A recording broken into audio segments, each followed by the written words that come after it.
آئیے اب قرآن مجید میں ان لوگوں کی کہانی بھی پڑھیے جو اپنی زندگی کو اپنے مالک کے نام لگا چکے ہیں، اور ان سے اگر کوئی معاملہ سرزد ہو جاتا ہے تو وہ کس قدر اللہ سے ڈرتے ہیں۔ والذین یؤتون ما آتوا وقلوبہم وجلہ انہم الی ربہم راجعون۔ فرمایا کہ وہ لوگ جب ان سے کوئی خطا سرزد ہو جاتی ہے، کوئی گناہ ہو جاتا ہے، تو ان کے دل لرز جاتے ہیں، خوف خدا سے وہ کانپنے لگ جاتے ہیں۔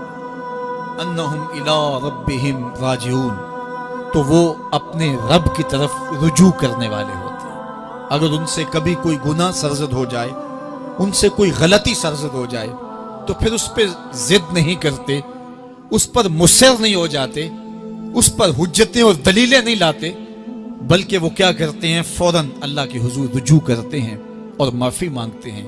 اور اللہ کو یہ بہت پسند ہے کہ کوئی مجھ سے معافی مانگے، اور اللہ انہیں معاف کر دیتا ہے۔ اللہ اکبر۔ حضرت عبداللہ ابن مسعود رضی اللہ تعالیٰ عنہ فرماتے ہیں کہ مومن کی یہ شان ہے کہ جب وہ گناہ کر بیٹھے تو وہ یوں محسوس کرتا ہے جس طرح پہاڑ تلے آ گیا ہے۔ یہ اس کی کیفیت ہے کہ گناہ کرنے کے بعد، نافرمانی کرنے کے بعد اس کا دل لرز اٹھتا ہے۔ وَقُلُوبُهُمْ وَجِلَةٌ، تو حضرت عبداللہ ابن مسعود فرماتے ہیں یوں محسوس کرتے ہیں جس طرح پہاڑ تلے آ گیا ہے، اور پہاڑ ابھی گر جائے گا اور انہیں کچل دے گا۔ تو وہ جلدی جلدی تلافی کرتے ہیں، توبہ کرتے ہیں، رجوع اللہ کرتے ہیں تاکہ ہمارا گناہ معاف ہو جائے۔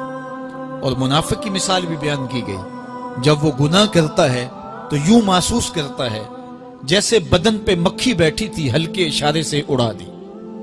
سویر سے لے کر شام تک کتنی بار ہم اپنے بدن پہ بیٹھی مکھیاں اڑا دیتے ہیں، اور ہمیں شام کو یاد بھی نہیں ہوتا کہ یہ عمل ہم نے کتنی بار کیا ہے۔ میں اور آپ اپنے اندر اتر کر کے دیکھ سکتے ہیں ہماری کیفیت باطن کیا ہے۔ نمازیں چھوڑی، جھوٹ بولا، غیبت کی، چغلی کی، کسی کا دل دکھایا، کسی کو تکلیف دی، گالی گلوچ کیا، سب و شتم کیا، سویر سے شام تک کیا کیا گناہ کیے۔ کبھی خیال بھٹکے، کبھی سوچیں آوارہ ہوئیں، کبھی نگاہوں نے بدکاریاں کی، کبھی زبان نے جرم کیے، اور شام کو ہمیں یاد بھی نہیں ہوتا کہ آج ہم نے کیا کیا جرائم کیے، آج ہم نے کیا کیا گناہ کیے۔ اگر ہماری یہ کیفیت ہے تو یہ عملی نفاق ہے کہ بدن پہ مکھی بیٹھی اور اڑا دی۔ اور اگر ہماری کیفیت یہ ہے کہ گناہ کے بعد یہ محسوس ہوتا ہے کہ ہم پہاڑ تلے آ گئے اور اللہ کی ناراضگی ہم نے مول لے لی، اور جلدی جلدی توبہ کر کے رجوع کرنے کی جانب بڑھتے ہیں، تو پھر مبارک ہو۔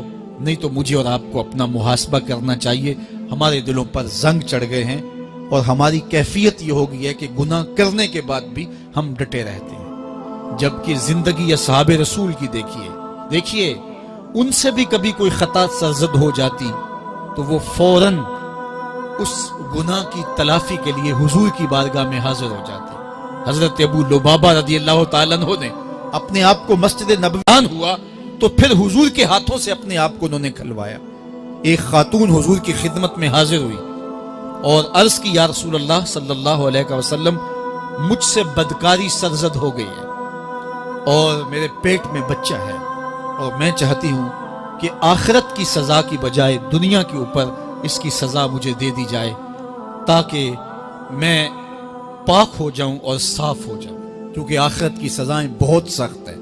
اللہ کے محبوب علیہ السلام نے جبریل امین سے ایک دن پوچھا تھا، مجھے جہنم کے عذابوں کا ذکر سناؤ، تو عرض کی، یا رسول اللہ صلی اللہ علیہ وسلم، سب سے ہلکا عذاب، اخف العذاب، ہلکا ترین عذاب یہ ہے کہ جہنمی کے پاؤں میں آگ کے جوتے رکھے جائیں گے، باقی اس کے پورے بدن پہ آگ نہیں ہوگی، صرف آگ کے جوتے اس کو پہنائے جائیں گے، لیکن اس کی حدت، گرمی اور شدت اتنی ہوگی، یغلی منہما دماغہ، اس کی شدت سے اس کا دماغ پگھل کر ناک اور کانوں کے ذریعے سے باہر آنا شروع ہو جائے گا۔ یہ سب سے ہلکے عذاب کی کیفیت ہے، اور جو عذاب سخت ہیں، الیاذ باللہ، اللہ تعالیٰ قرآن مجید میں فرماتا ہے، ثم لا يموت فیہا ولا یحیا، اس بڑے عذاب کا ذکر کیا جو جہنمیوں کو دیا جائے گا۔ فرمایا اس عذاب کی کیفیت یہ ہوگی، بندہ نہ جیے گا نہ مرے گا، جیے گا اس لیے نہیں کہ آگے اور پیچھے دائیں اور بائیں آگ ہی آگ ہوگی، تو اس آگ میں جینا کو جینا تو نہیں ہوگا، اور مرے گا اس لیے نہیں کہ موت کو موت آ چکے ہو۔ جنت میں جنتیوں کو ایک ہی ڈر اور خدشہ ہوگا کہیں موت نہ آ جائے، اور جہنمیوں کو ایک ہی امید ہوگی کہیں موت آ جائے اور جان چھوٹ جائے۔ اللہ تعالیٰ مینڈے کی شکل میں موت کو لائے گا اور موت کو ذبح کیا جائے گا۔ جنتی جنت سے اور جہنمی جہنم سے دیکھ رہے ہوں گے، جب موت کو ذبح کر دیا جائے گا اب موت نہیں ہے، تو جنتی اتنے خوش ہو جائیں گے کہ اگر موت کو موت نہ آئی ہوتی تو یہ خوشی سے مر جاتے، اور جہنمی اتنے مایوس دکھی اور پریشان ہوں گے کہ اگر موت کو موت نہ آئی ہوتی تو یہ صدمے سے مر جاتے، تو وہ کانوں کے راستے سے باہر آ جائے۔ تو اس نے عرض کی یا رسول اللہ صلی اللہ علیہ وسلم میرے اوپر حد جاری کر دیجئے، اور اس نے کہا کہ میرے پیٹ میں جو ہے وہ بچہ ہے۔ اللہ کے محبوب علیہ السلام نے فرمایا جاؤ جب بچہ پیدا ہو تو پھر آنا۔ وہ چلی گئی، تو جب بچہ پیدا ہوا تو گود میں اٹھائے پھر حضور کی خدمت میں حاضر ہوئے اور عرض کی یا رسول اللہ یہ ہے بچہ جو میں نے گناہ کیا تھا، بدکاری کی تھی، آج یہ اس کی نشانی ہے۔ تو اللہ کے محبوب علیہ السلام نے فرمایا کہ اسے لے جاؤ اور اسے دودھ پلاؤ، اور جب یہ کچھ کھانے پینے لگ جائے گا تو پھر آنا۔ تو تھوڑی دیر کے بعد، کچھ دنوں کے بعد وہ دوبارہ حاضر ہوئی، اور اس نے اس بچے کے ہاتھ میں روٹی کا ٹکڑا دیا ہوا تھا، اور عرض کی یا رسول اللہ دیکھ لیجئے اب یہ روٹی کھانے لگ گیا ہے۔ اللہ اکبر۔ تو اللہ کے محبوب نے فرمایا انہیں لے جاؤ اور جا کے انہیں سنگسار کر دو۔ اس کی یہ حد بنتی تھی، اس کو سنگسار کیا، اور اس نے خود یہ سزا اپنے لیے قبول کی۔ مائز ابن مالک اسلمی عرض کی یا رسول اللہ طہرنی، مجھے پاک کر دیجئے۔ میرے حضور نے فرمایا جاؤ اللہ سے معافی مانگو۔ وہ گئے اور معافی مانگی، بے چینی اتنی تھی، پھر آ گئے اور عرض کی طہرنی یا رسول اللہ، حضور مجھے پاک کر دیجئے۔ فرمایا جاؤ اللہ سے معافی مانگو۔ وہ گئے، معافی مانگی، پھر پلٹ آئے، تیسری مرتبہ، چوتھی مرتبہ۔ آقا کریم نے فرمایا فیما اطہرک، تمہیں کہا اللہ سے معافی مانگو، کریم ہے معاف کر دے گا، تم پھر پلٹ آتے ہو، تمہیں کس جرم سے پاک کروں؟ قال من الزنا، عرض کی مجھ سے بدکاری ہو گئی ہے اور میں چاہتا ہوں کہ دنیا پر فارغ ہو جاؤں۔ حضور نے فرمایا کہ اس کا توازن عقلی تو ٹھیک ہے، عرض کی حضور صحیح الحواس ہے۔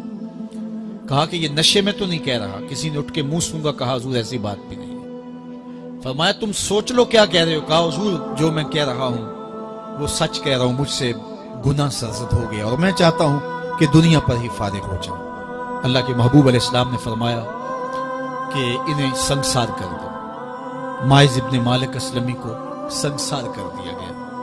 جب ان کا جنازہ اٹھا تو حضور بھی جنازے کے جلوس میں تھے۔ کسی کی زبان سے نکلا لو مائز نے گناہ کیا تھا، بس یہ بات سننے کی دیر تھی، اللہ کے محبوب کے چہرے پہ جلال آ گیا۔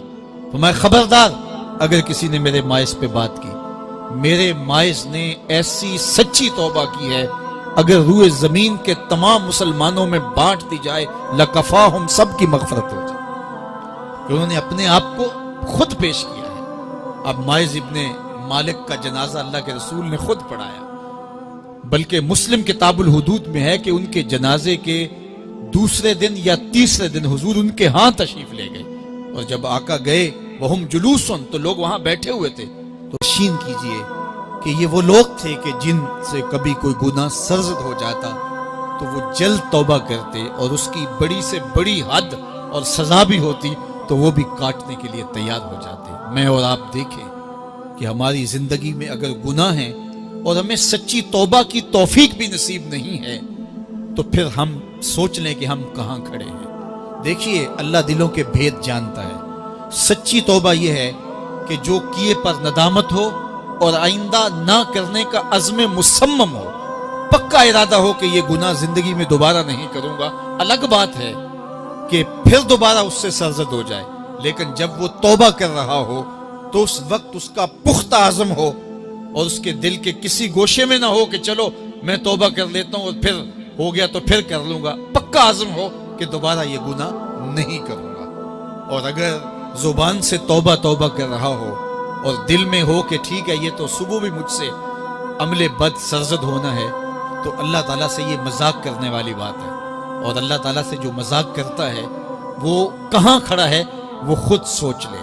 وہ کیا کسی نے کہا تھا کہ توبہ کی، پھر توبہ کر کے توڑ دی، میری اس توبہ پہ توبہ توبہ توبہ کر اٹھی۔ تو ایسی توبہ نہیں ہے کہ جو رسماً کسی مجلس میں چلے گئے، کسی اجتماع میں چلے گئے تو سب لوگوں نے توبہ توبہ کی تو وہ بھی توبہ توبہ کرتا رہا، لیکن اس کا عزم مصمم پختہ ارادہ نہیں تھا گناہوں کو چھوڑنے کا، تو یہ توبہ نہیں، یہ مذاق ہے۔